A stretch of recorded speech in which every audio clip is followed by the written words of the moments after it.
Hey there everyone, this is Samuel Johnson and welcome back to the Spider-Verse Retrospectives, and today we're going to be starting the Web Warrior comics off proper as we take a look at Web Warriors number 1. And since it's an ongoing series, we're going to be kicking things off with the first storyline of the book, Electroverse, and well, you can probably tell what's going to be happening in the story based on the title, but we can at least build up to that, can't we? So, how does this comic begin? Well, if you tuned in on Saturday, then you know that the basic gimmick of Web Warriors is that it's supposed to be a team of interdimensional Spideys made up of a handful of spider people from the original Spider-Verse, which, again, to act as a reminder in case you didn't see my vlog on the short story from Amazing Spider-Man Volume 4 Number 1, or decided to skip my look at the Secret Wars tie-ins, that consists of Spider UK, aka Billy Braddock, Anya Corazon, the main universe Spider-Girl, Pavitra Prabhakar, aka Spider-Man India, Spider-Man Noir, Peter Porker, aka Spider-Ham, Spider-Gwen, and for this issue, we actually see a 7th member join the team, specifically Mayday Parker, aka the MC2 Spider-Woman, formerly the MC2 Spider-Girl. I really don't see much difference between them besides the name and the costume, but whatever. It's Mayday Parker, she's in the story too. So anyway, so how do we begin this ongoing story about a team of Spideys protecting the worlds that lost their spider people? Well, for starters, we see them fighting a version of the Sinister Six. Well, sort of. Specifically, we once again see the comic actually opens in the 60s Spider-Man cartoon universe, as the Web Warriors are there and begin fighting supervillains, and the reason why they're there fighting them, even though that world did not lose its Spider-Man during the Spider-Verse storyline, is because this is a training exercise. Because of how the 60s universe operates, this world is just a cakewalk. When the Spideys go in and start fighting the villains, they really don't have to put in much effort. All it takes is one punch and some of them go down, and hits that the villains do land don't really hurt that much. And all they have to do to subdue the villains is just shoot a web line at them, and they're just captured. The Spideys kind of react to in varying ways. Some are weirded out by it, some think this is awesome, and some think that this is just a joke. But either way, once they get the six are subdued, Billy decides, okay, fine, let's just head out then, and he opens a portal that allows him and the rest of the Web Warriors to leave. Which as they leave, this world Spidey swings in and finds the Sinister Six all wrapped up for him, and he's not complaining. But yeah, essentially they end up porting back to Loomworld, and like we saw at the end of Spider-Verse, Loomworld is now under the control of Billy and the Spideys, with Karn now acting as the new Master Weaver. He essentially acts as, I want to say, the tech support, so to speak. He essentially operates behind the scenes, and since he's the new Master Weaver, it's his job to keep an eye on the Web of Life and Destiny, while also opening up portals for Billy if he ever needs to come home, with the call sign being Queen and Country because Billy's British.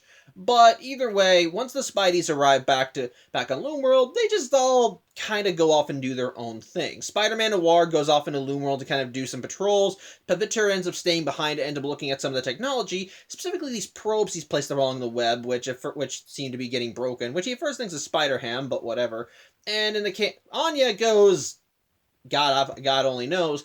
But in the meantime, Mayday doesn't exactly feel content being here. While she is happy to help out the Spideys if an emergency comes up, well, the thing is, her world still needs her. Not just her world, but her family needs her. After her father died during the original Spider-Verse, she's kind of the best. She's trying to look out more for both her mother and her younger brother, and she tells Billy that while she is happy to help out if there's an emergency, well, she has to prioritize. She doesn't use those exact words, but the message is pretty clear, and Billy kind of looks a little disheartened when he hears that.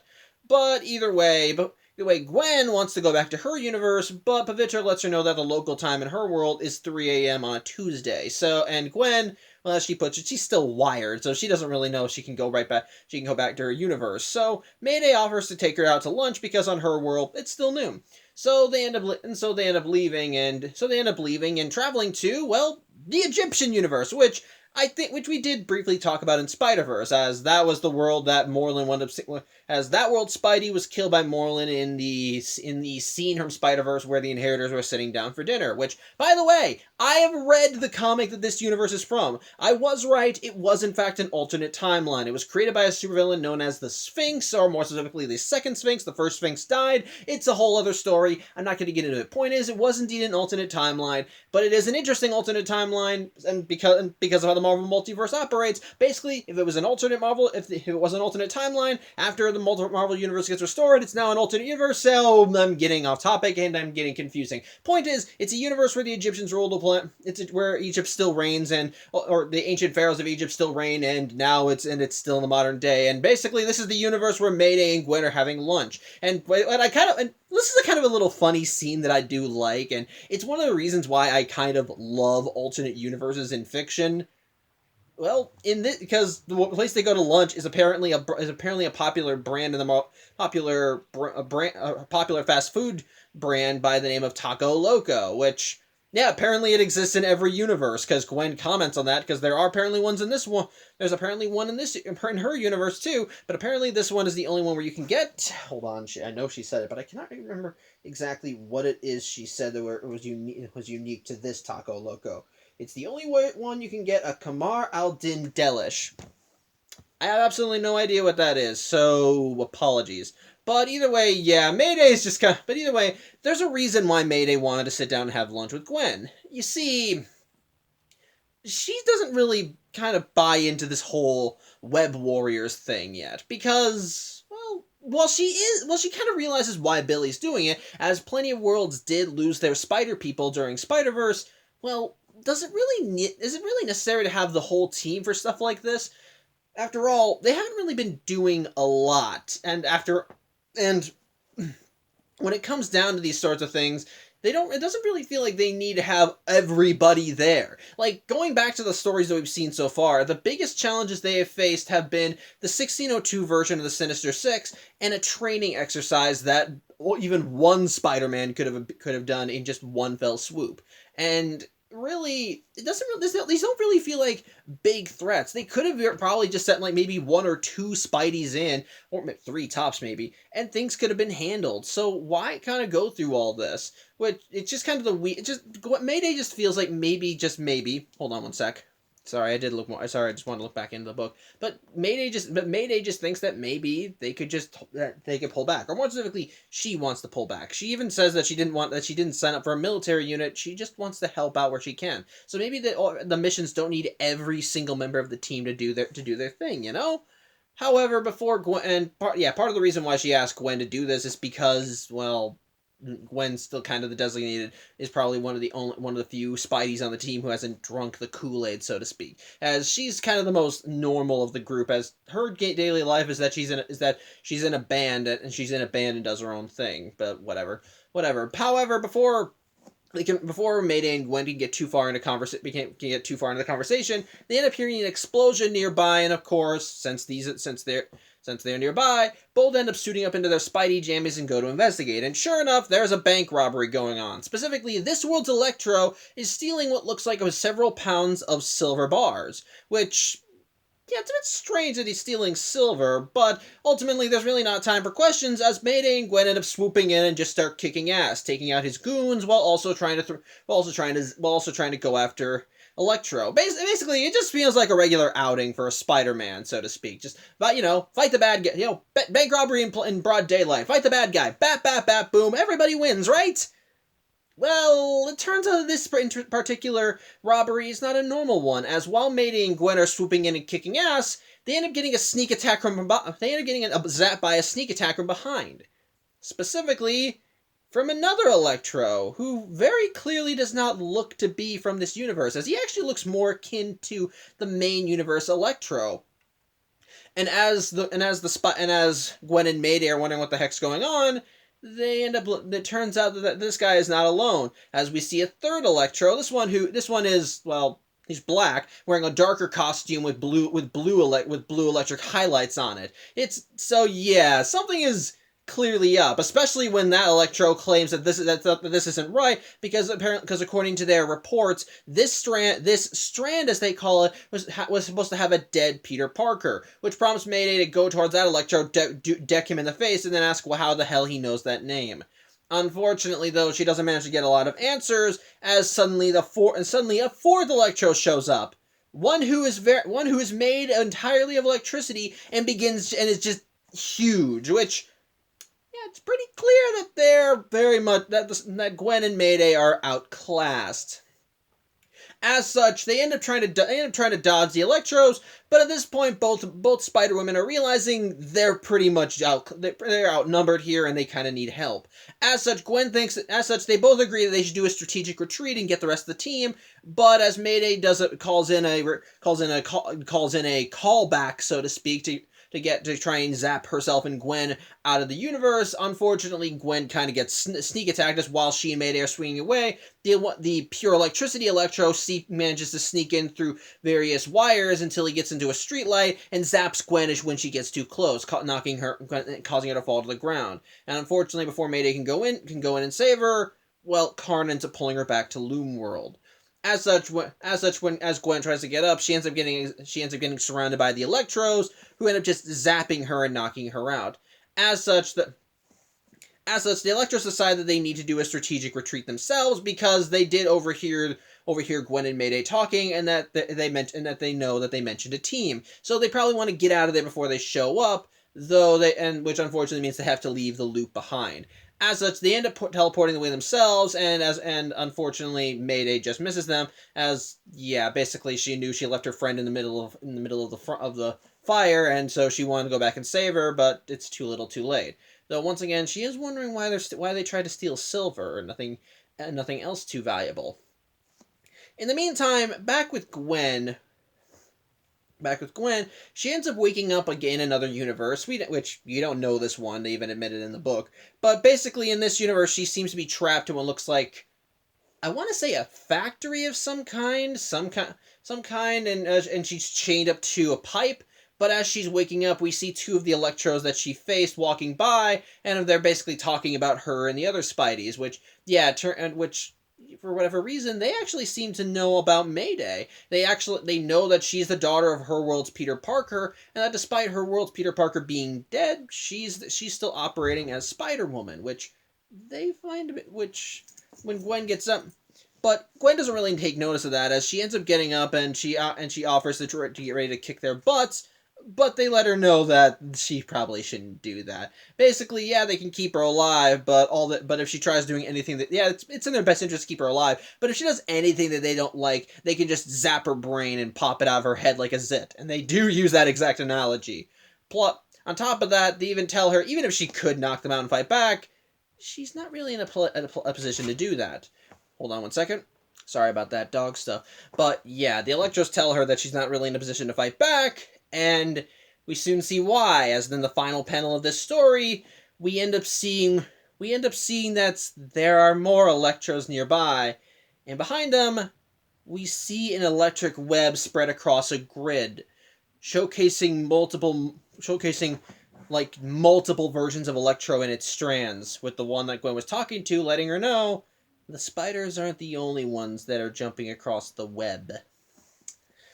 But, yeah, that's the end of that story. But, like all good first storylines in a Spider-Verse book, this one actually has a second one. Or a second story. This one called, I think... Hold on, let me just look it up. It is called Steampunked, and this story actually focuses on another Spider person that we saw in Spider-Verse, specifically May Riley, aka Lady Spider, and basically it's just kind of a typical outing for her, as we just kind of see what's going on in her universe, and what's going on is that she's just patrolling the city, and we saw that since the last time we've seen her, that she's upgraded her tech, more specifically her goggles, as she's she's outfitted them with telescopes that she's gotten from her father's study, and also mixed in an elixir of her own concoction, so that she can see body heat in places that it shouldn't be. And on this particular night, she ends up getting a hit, as she ends up seeing that there is a robbery going on, and she ends up going to where the robber is, but sadly she just misses them. Thankfully, she is able to follow after them, but she notes that whoever this robber is, they're quick. Thankfully, she's able to catch the robber on the roof before they get away, and we soon see who this robber is. It's this world's version of Black Cat, who begins talking about her luck as she's encountered Lady Spider. From there, the pair of them get into a merry chase as they jump across buildings, go into a costume party, which is clearly run by Norman Osborn, who seems to be aware that what Lady Spider is doing. But basically, the fight keeps going on until they get back outside, and Lady Spider is thankfully able to catch Black Cat by webbing up her legs and keeping her and hanging her upside down across an alley, causing her to drop what she was stealing. In this case, a painting. Lady Spider says that she's just going to leave her for the police and she'll go to jail. But Black Cat says that it's fine, whatever, she did what she was supposed to do. She was supposed to keep Lady Spider distracted, and that's exactly what happened. Which does make Lady Spider surprised, but as she realizes if Black Cat was supposed to keep her distracted, then something else must have been going on. As such, she goes off to investigate and leave Black Cat for the cops. Unfortunately for May, she should have checked if Black Cat was armed, because she still has claws in her costume, and thus she uses them to rip up the webbing and ditch her costume, so to speak, which in this case consists of her mask. So by the time the police arrive, she acts like a concerned citizen who pretends that that Lady Spider harassed her and stole the painting, and that she ran away, and the police buy it hook, line, and sinker. And so when they leave, Black Cat just goes to retrieve her loot and says that she'll catch Lady Spider next time. In the meantime, though, Lady Spider does check in and see what was going on, and sure enough, there was another crime going on at the time that she was chasing Black Cat. And in the Egyptian universe, it was a bank robbery, and like in the Egyptian universe, the only thing stolen was all the silver, which even Lady Spider admits is strange. Like, why wouldn't they go for the money or the gold? But either way, Lady Spider decides that this is another mystery to investigate, and the comic ends with her going off into the night to do more superhero shenanigans. So, oh yeah. By the way, there's also a 2-page spread in the back of the book that showcases each of the members of the Web Warriors, but that's neither here nor there. And just it's a cool little thing and a nice little bio to help you get up to speed on who they are. But whatever. So, my thoughts on this comic. Well, since it's again 2 stories in one, let's go about it story by story. Firstly, the main storyline and how it ties into the comic overall. Well, or the main story, whatever. Firstly, I'm just gonna say this right now. If you're picking up this book, then I think you kind of know what you're getting into. Like I said, part of the appeal, one of the things that I love, well, here's the thing. When I talked about the Spider-Verse tie-ins to Secret Wars, one of the things that I think worked in that book was that, unlike in the main Spider-Verse storyline, rather than trying to have so many other Spideys all just pushed together in one room, instead we now have a limited number of Spideys, which in turn allows for some more creative character interaction, because instead of trying to focus on the big fan aspects of having all these different Spider people in one room, which, to be fair, is still awesome, in this case, because it's smaller, you can have a much more condensed cast and focus less on the fan service, so to speak, and more on the team dynamic, which I think the story does well for the most part. Since this is the first issue in an ongoing book, they do have to establish the team dynamic with this group well. And like in Spider-Verse, because the team is made up of so many unique and different Spideys, they all have very different dynamics, so to speak. Like in Spider-Verse Warzone, Spider-Man Noir is clearly the serious, more cynical version of all the Spideys, but they do showcase that he does still have a heart in there. Spider-Man India is still the tech geek. Spider-Ham is still a joke. We got some nice. We got Spider-Gwen. Of course, we have Spider-Gwen, who's like the token normal teammate. But I also like that we get to introduce Mayday into this, and basically, she operates on a much more grounded scale than any of the Spideys there, because, well, she has to focus. Because while she is happy to be a part of this team, she also has responsibilities on her own world to deal with. After all, during Spider-Verse, she lost her father, and she is more put together in this book than she was in Spider-Verse. She still is trying to keep everything that she has together, so to speak. And I can understand why she would ultimately kind of question Billy about why he kept having the whole team go together for all these things that they were doing, because some of these things didn't even really feel like emergencies. Like, they were just spider superhero outings. Plenty of Spideys in the multiverse have duked it out with their versions of the Sinister Six and come out on top. So why need all the spider people to deal with one of them? Or even the training exercise. They really need the whole team for that, especially considering how much of a cakewalk it was. Like, so it makes sense why she'd be questioning this, especially coupled with her own responsibilities. Like I said, her only remaining family in her world is her mother, her younger brother, her boyfriend, and now Uncle Ben. Now Uncle Ben, since he did decide to stay in the MC2 universe after the end of Spider-Verse. But she still lost her father in those events, and even though, like I said, even though she's handling it better now than she was back then, she still clearly wants to protect what she's holding dear. And while, like I said, she's not against being a part of this team. Like she said, she did tell Billy to call her if there was an emergency. And at the end, and during the story, when the Electros were causing damage, she didn't just go like, "Screw this place, I don't want to die here." No, she jumped in and damn the consequences, because she's still a Spidey, and Spideys go in and save lives if there's danger afoot. So of course she's gonna go in. She still cares about this whole mission, and when she starts realizing that threat with all the other Electros, especially when Gwen gets captured, she does want to help her out, and even goes back to the Egyptian universe when she realizes that she accidentally left Gwen behind. So it's not like she's like, "Well, I don't want anything to do with this. You guys are on your own." It's just that she has to try and it's just that wants to. It's just that she thinks that maybe that she can pull back a little. Like, she doesn't need to be in this all the time. She does have a life outside of this, and she's worried about losing that, which I understand.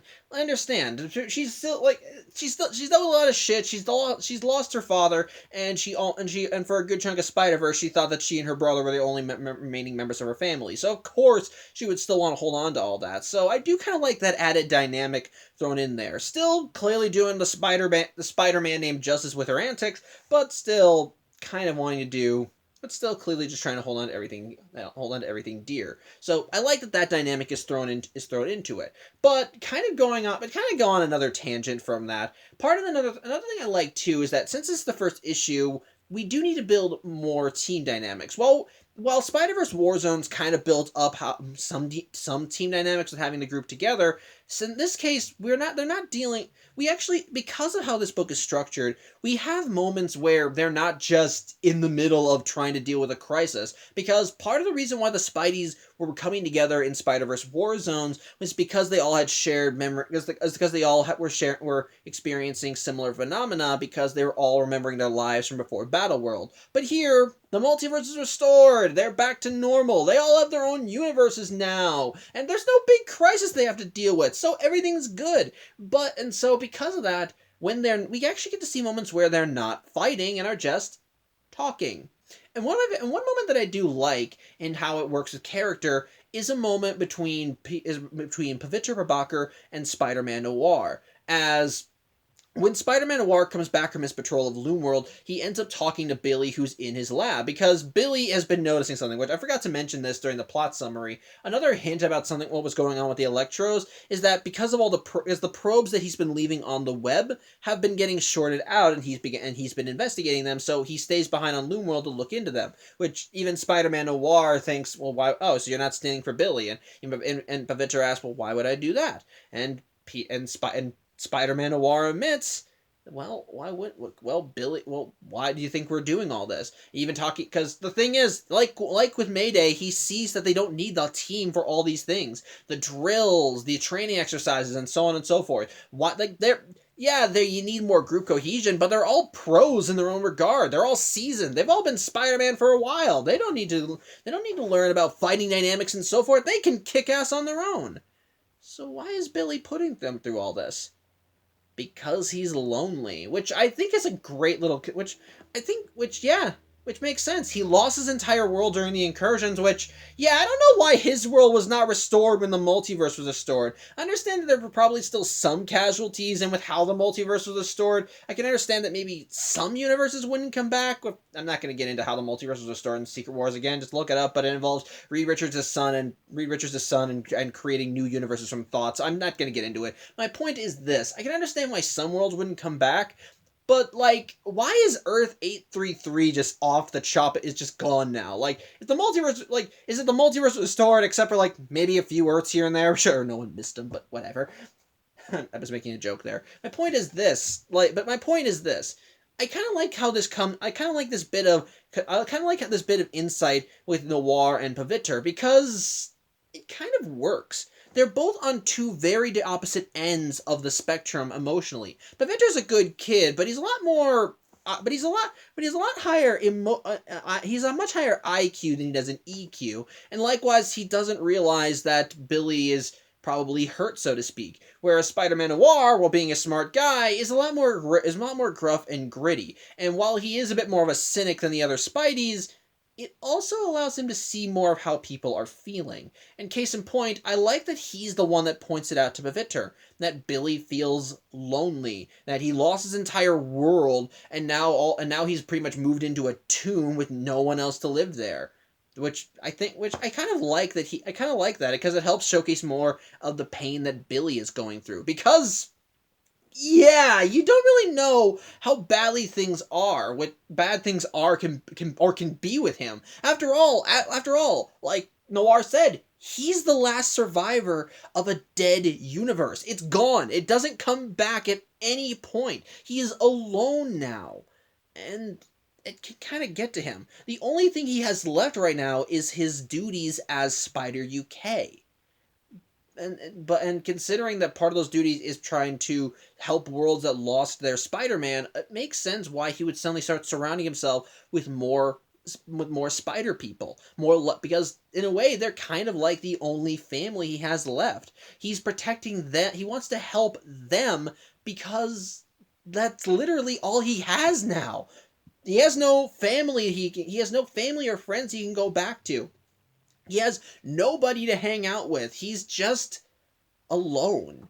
So I kind of like that they do showcase that, and I do like how we kind of see it from the perspective of Pavitr and Spider-Man Noir, because again, this not only does well in showcasing more of what's going on with Billy, but helps build more character interaction and dynamics between the team, because again, it helps showcase the difference between these two. Spider-Man, and helps showcase that, yeah, Spider-Man Noir is still truly a Spider-Man, because he does point out to Pavitr, look, I think he just wants us around because he's lonely. And it's and Pavitr's like, I never even thought about it like that. Okay, which I think is a little nice, especially when Spider-Man Noir just pats him on the shoulder and says, just go, just to see you around. I like that. I do like that. It helps, like, it's nice, and I think it works. But again, on top of that, with going back with character dynamics and so forth, I liked the scene with Gwen and Mayday in the Taco Loco shop on the Egyptian universe, as it takes the token normal members of the team who aren't super science nerds or anthropomorphic talking pigs or mystical spider totem whatevers, and just ultimately has them talk down and say, do we really, and talks about just kind of that maybe something that ultimately maybe some of this is unnecessary and that maybe they could rein it in, which again is a real thought, so to speak, which is again they're real concerns is what I'm saying, and I do like how it's showcased here. Well, Gwen is happy to go along with this and just is cool being around, even though she acknowledges how weird it is that in almost every other universe they visit she's dead. In the case of Mayday, like I said, it goes back to how she feels and how she does have things in her life, and she still has a life back home that she wants to take care, that she wants to be a part of and still do things with. And likewise, how while she's so happy to be here, she didn't sign up for a military unit. So I do kind of like seeing that, as it is cool to kind of see the different perspectives that the team has on the team, so to speak, and it makes you kind of wonder about their mission and about how they work as a team, especially for the mission and especially for what they're supposed to be doing, protecting worlds that have lost their spider people. Again, I can understand why Mayday would be like, be like, I don't want to keep doing this all the time. I do have a life outside of this because, well, essentially the core of the job is be a superhero, but be a superhero in other dimensions because that dimension lost lost the superhero you're filling in for. So I can understand why she would be like, we don't really need to do this all. We don't really need to have the whole team for this, which I think is which I do kind of like. It does kind of showcase more of the tragedy again with Billy, that he's just so desperate to have companionship that he brings the team with him everywhere. Yeah, he wants to keep them a well-oiled machine, so to speak, but at the end of the day, do we really? By the end of the day, it's clear he just wants friends, which I think is nice. And again, still builds up some good character interaction as we see once, like I said, the two token normal team members just kind of talking to each other and asking what's up. But of course, can't have Spider-Man without action. And what I do like about the story is, yes, the action. It's still got some really nice kick-ass fun stuff. The opening fight scene when we're in the 60s universe is hilarious as they keep pointing out and mocking the tropes of the 60s universe and how easy things are there when they're duking it out with the villains, which I think is hilarious, especially when they actually reference a meme from the 60s that some people do with the 60s Spider-Man cartoon, as Gwen ends up getting knocked into a building, and it turns out that Spider-Man is in there hiding behind a desk, and he has this Electro out there, and Gwen just tries talking. It's like, hey, there's a bunch of supervillains out there while you're sitting in this desk doing... What are you doing? I love that. I really like that. It's a nice little callback to the meme. And of course, when Mayday and Gwen end up encountering the Electros, that's of course awesome. And Electro's one of my favorite villains. So seeing him kicking ass is really cool. And like with Spider-Verse, like with Spider-Verse as a whole, it is cool to see these different Electros coming together. Although in this case, rather than it being triumphant as seeing all these Spider people in one place, when instead you have all these Electros in one place, it actually makes you go, oh shit, because they're Electro. Electro is a supervillain, and basically from what we can see of the Electros here, they're all the bad guys and they wish to do harm, especially since our introduction to them was Egyptian Electro stealing silver in broad daylight. And it's clear, yeah, he is a part of the group already, because once Mayday and Gwen suit up and go into fight, he talks about how this world was supposed to have lost its Spider-Man, which... yeah, it did, but I do like, so it makes you want, and based on what we see at the end of the story with the Electro army, so to speak, and that they actually have built their own electric version of the web that allows them to peek across other universes and see other things, it makes it clear that they've been doing this a while. And so it does make you want, and so it makes it clear that in the same way that the Spider Army developed strength in numbers, the Electro Army has that too, as now we have a team of 6 or 7 Spideys versus an entire army of electrified supervillains. So yeah, that's a big oh shit moment, especially when you kind of help, and it helps kind of hammer in what's going on with them, especially when we see Gwen and Mayday get outclassed and technically beaten in the encounter they have with all the Electros. So I do kind of like, I like that. It's cool action, while also helps showcase the threat, and then the story showcases just how big the threat is. It's not just a handful of Electros doing this, it's an army of them from across the multiverse. So yeah, that's a big oh shit moment. And I do like that there is hints about what the Electros are actually up to, because it's clear that there's something going on behind the scenes with them, as in both stories, they were trying to steal silver, which even the Spideys are wondering why the hell that's going on. So again, hints to what's going on, but also does well in helping set up the mood for the book as we see all the Electros come together, and ultimately just kind of hammers in just how big of a threat this is when you see that there's an entire army of them on standby. So that's gonna be fun. But on top of that, again, like I said, the story does well in setting up the team dynamics, showcasing them working off each other, how they operate, what they're doing, some good character stuff to be built on later. On the whole, I think it's a good first outing. Pretty good. I think my biggest complaint is probably the cartoony artwork, but I think you can let it slide somewhat. It's not bad, just cartoony. I'll probably, if it's too much of a problem, I'll probably mention it when I'm done with Web Warriors as a whole. But it's not awful, just maybe a little too animated. I don't know. Maybe that's a minor complaint. But overall, still a good story. Still a good beginning. Like I said, sets up character dynamics and it sets up character and team dynamics well. It has a good first outing, good storyline. good storyline, a nice little threat, a nice setup of the threat, some good action, some nice little multiverse shenanigans. On the whole, good stuff all around, and I think a good start to the Web Warriors book. So there you go. As for the second story, Steampunked, this one is just a delightful little romp, and well, this is also one of the stories that made me very much glad that Web Warriors exists, because while I like to have more stuff involving Spider-Verse, because I love Spider-Verse, it's one of my favorite Spider-Man stories, and I collect anything associated with it.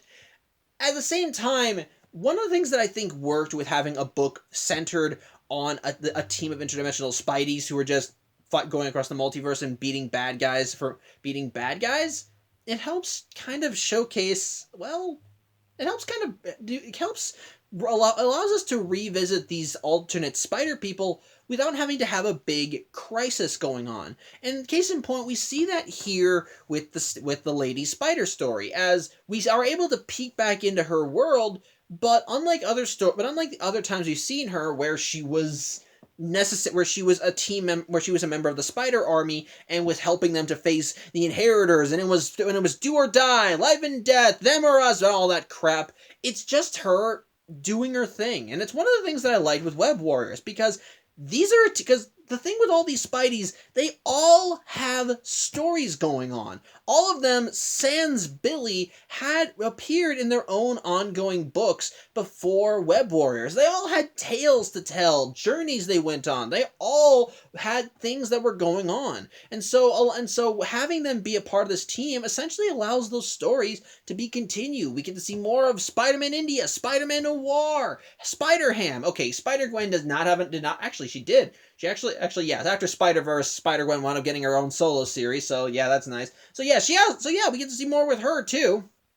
So what I like in that regard is that since we're having a Spider-Verse story, for some of the Spideys who are exclusive to Spider-Verse, it also allows us to see more of what they're doing when they're not trying to save the reality in multiverse. And now you can argue we have seen that before. As part of the tie-ins to Spider-Verse were storylines that showcase the individual Spideys in their elements, which, you know what, that's fair. That's fair. That is legitimately true.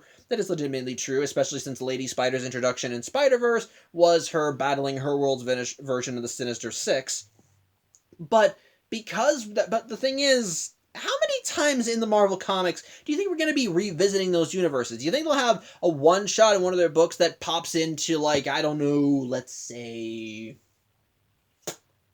an exclusive Spidey, Penelope Parker? Yeah. Do you think we're going to have any story that focuses on Penelope Parker outside of, like, Spider-Verse? I don't think so. I don't really see that really happening. Like, which I think sucks. But that's what then we have Web Warriors. Web Warriors allows us to peek back into these universes without fear of having some big, large, universe-destroying threat going on. And as a result of that, it allows us to see more of these Spideys in their element, just doing their superhero thing. And that's what we see with Steampunked. And that's what I think it works about the story, is at its core, it's just a simple Spider-Man story, as we see Lady Spider patrolling New York, which, by the way, we also learn that this world also has a Daily Bugle, and like in the main universe, this world's J. Jonah Jameson hates this world's Spider-Person because J. Jonah Jameson is kind of an ass, no matter which universe you go to. But whatever. Whatever, but like I said, either way, because the story is just a simple chase between Lady Spider and Black Cat. It's just kind of nice. It's cool seeing more of Lady Spider and how she's developing her repertoire. It's cool that we get to see more of this world's versions of certain supervillains, like with Black Cat. And what I do like is that at the end, it does kind of tie in to what's going on in Web Warriors when we learn that Black Cat was really just hired to do this job to distract Lady Spider from what was going on. In this case, when a silver robbery was going down, most likely by the Electros, which I kind of like, because it is mentioned in the main story that the Electros do have a team looking into the affairs of all the worlds and checking on their histories. And part of the reason why Egyptian Electro reacted the way he did was because his world Spider-Man was supposed to be dead, and so seeing Mayday and Gwen there did make him wonder, wait, what the hell's going on here? So I do kind of like that they did their research here and realized, okay, this world Spider person is still alive, so if we don't want her catching us doing this, we need to distract her, so let's hire someone with a local color, hence why they got Black Cat to distract her with a robbery. I do kind of like that, but again, that's still just another part of the story. For the most part, the rest of the story is just a quick little jaunt and just seeing Lady Spider chasing after a villain. I do like that. It's nice, it's simple, it's cool, and it helps showcase more of Lady Spider just doing her own thing on the whole. I think it's just a nice, fun little story, so yeah, on the whole, I do think this comic is a good start to Web Warriors. The first story sets up some good team dynamics and character stuff that can be built on later. It has some good action. Like I said, it has really good action. It helps establish the threat really well and does build up to, I think, a little suitable. That helps build up to it suitably. First small with the drones destroyed, then showcasing the handful of Electros before the story ends with a big one. And on the whole, I think it's a good beginning to to not only the Electroverse storyline, but Web Warriors as a whole. So, nice beginning. And as for the steampunk storyline with Lady Spider, like I said, fun little jaunt, just seeing her chasing after Black Cat, which allows us to see more of her universe, how she operates, and ultimately just is a nice, and overall just a fun time. So, yeah, that's about it. Thank you for watching. I'm Samuel Johnson, and I'll hopefully see you Thursday as we look at issue 2. So, till then, hope you have a good evening, and take care.